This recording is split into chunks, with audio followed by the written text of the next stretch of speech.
And then there's the opposite of that, you know.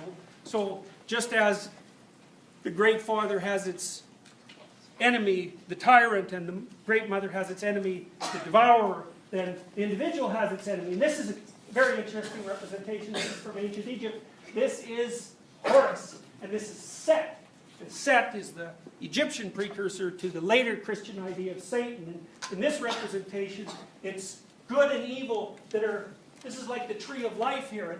And what they're doing is sort of spinning it back and forth. And the idea here is that human existence is a dynamic interaction between these two forces. One aiming at enlightenment and good, and the other aiming at darkness.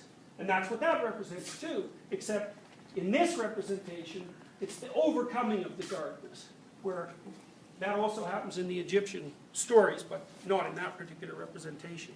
So you have the known, or the unknown, and its two elements, negative and positive. And you have the known and its two elements, negative and positive. And then you have the individual and its two elements, negative and positive. And the interaction between those categories makes up stories, fundamentally.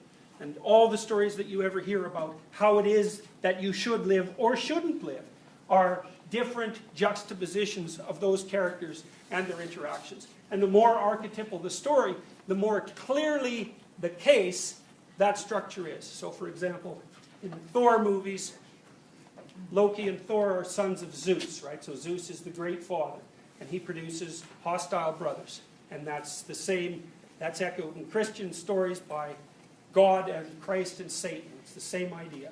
And Cain and Abel, and you see these hostile brother patterns everywhere. And that's because people have to contend with what opposes them. Not only outside in the world when they're contending against their opponents, some of whom are corrupt and deceitful, but also within themselves.